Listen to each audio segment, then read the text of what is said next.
Good morning once again. Welcome to the science class. Yesterday we did some questions of exercise. So today we will continue the questions and try to solve it. So today we have problem number 13, question number 13, that is, you must have seen tarnished copper vessel being cleaned with lemon or tamarind juice. Explain why these substances are effective in cleaning the vessel. Tarnished copper vessel आपने देखा होगा, टार्निस्ड मतलब जो काफ़ी time से ऐसे पड़ा हुआ था, ठीक है, और उसको किससे क्लीन किया जाता है? लेमन जूस या इमली, टैमरिन मतलब इमली के जूस से उसको क्लीन करना चाहिए पाया। अब आपको पता है कॉपर, लेट अस सपोज ये आपके पास कोई कॉपर वेसल है, क्लियर। अब आप हमें वी नो कि भाई इस पर ऑक्सीजन कंटिन्यूसली अटैक करता रहेगा, तो अटैक करता रहेगा तो क्या हो जाएगा आपके पास, इसके बाहर क्या हो जाएगी, एक लेयर, एक थिन लेयर बन जाएगी, क्लियर। आपको पता है ग्रीन कलर की होती है, जैसे स्टैचू ऑफ लिबर्टी का हमेशा एग्जांपल देता हूँ, वो ग्रीन कलर की हो जाती है, ठीक है।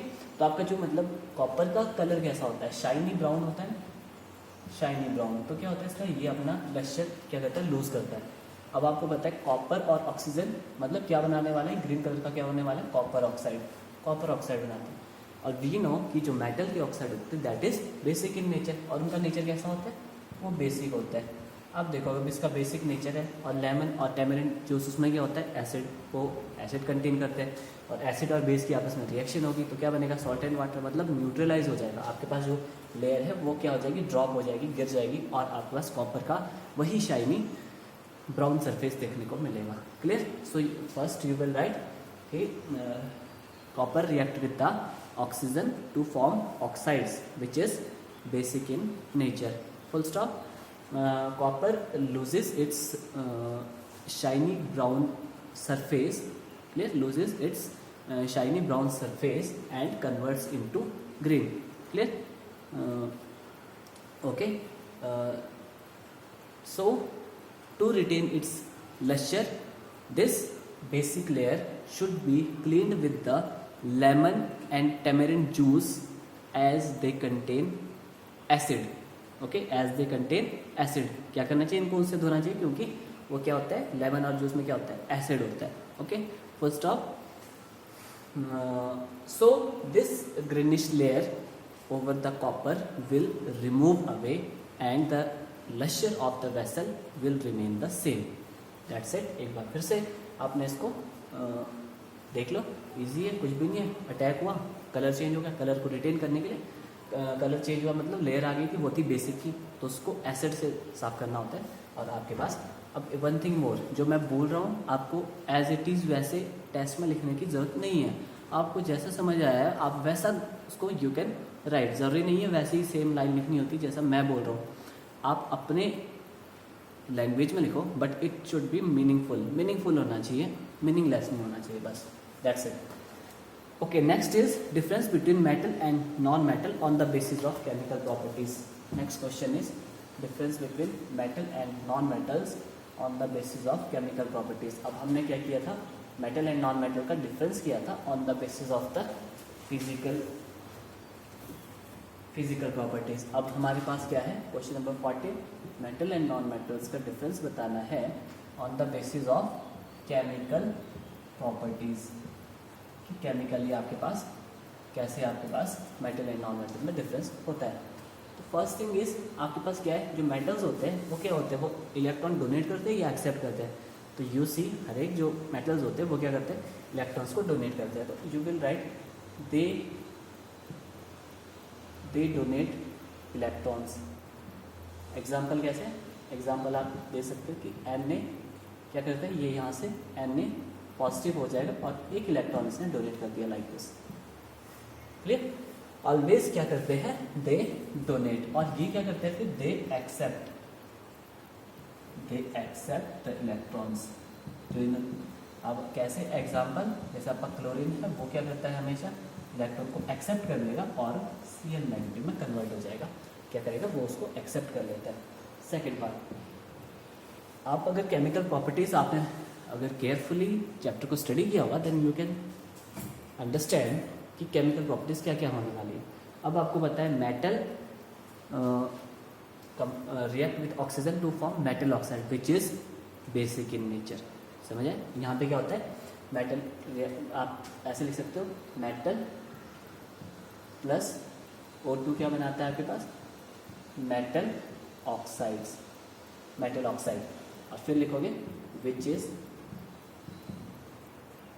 Basic in nature, clear. और वहां पे क्या लिखोगे, their oxides are acidic in nature, और इनका क्या होता है, आप डायरेक्टली ये भी लिख सकते हो कि metal oxides are basic in nature, clear. और यहाँ पे क्या लिख सकते हो, non metal oxides they are acidic in nature, okay. फिर नेक्स्ट हमने नेक्स्ट क्या किया था, मेटल जब एसिड साथ रिएक्ट होता है तो सॉल्ट प्लस क्या बनता है वहाँ पे, हाइड्रोजन गैस इवॉल्व होती है, क्लियर। तो मतलब कहने का मतलब क्या है, metals they remove hydrogen from acids, clear.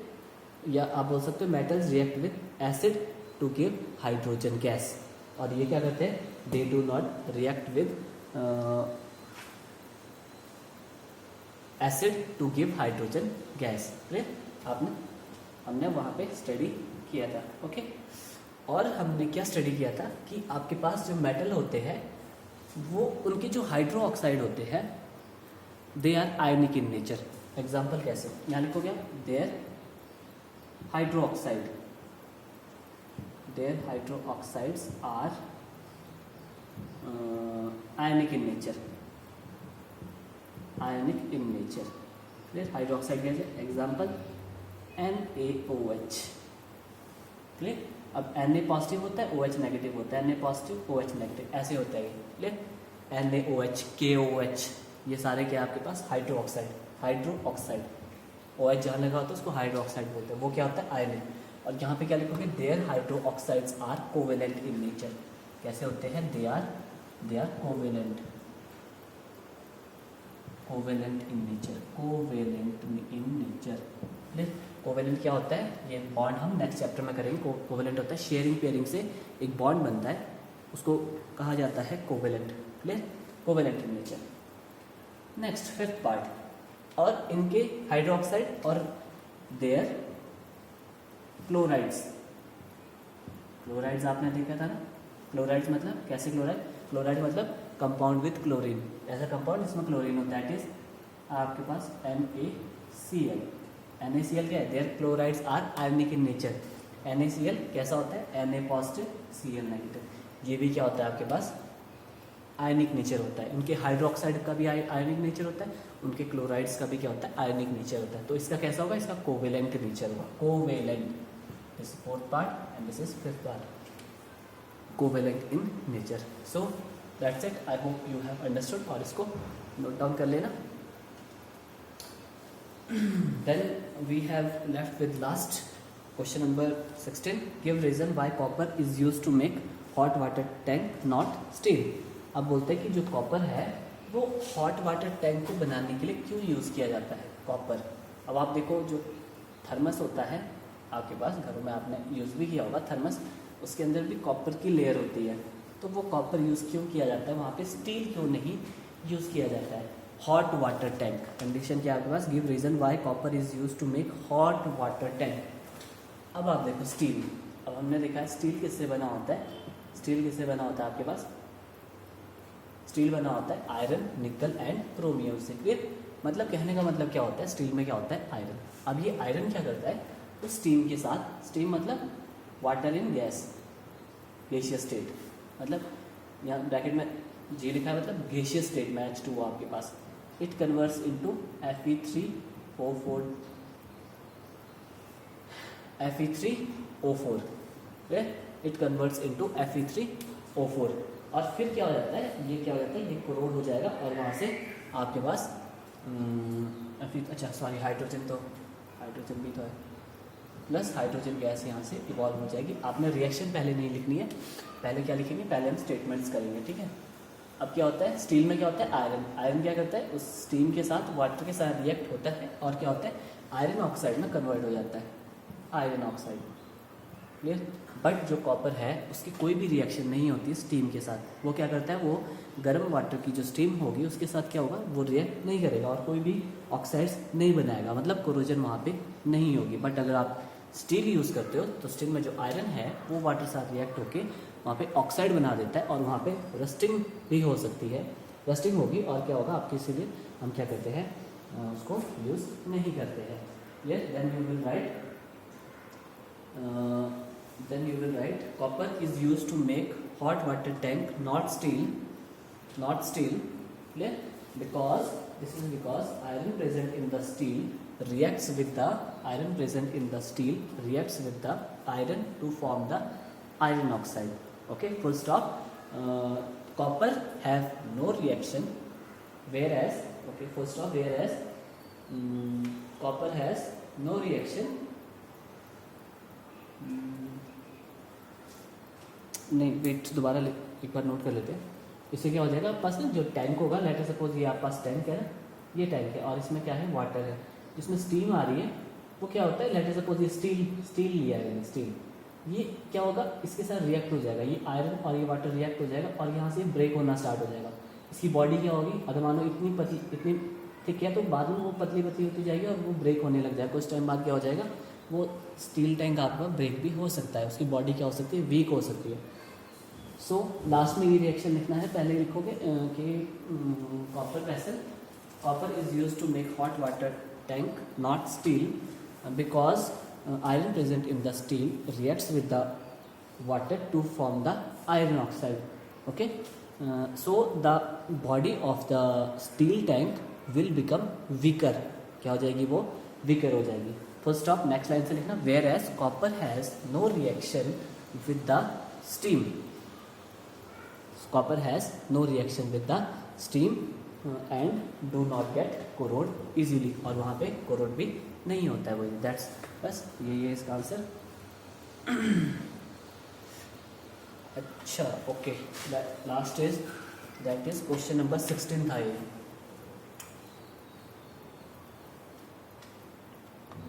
Question number 16 last is.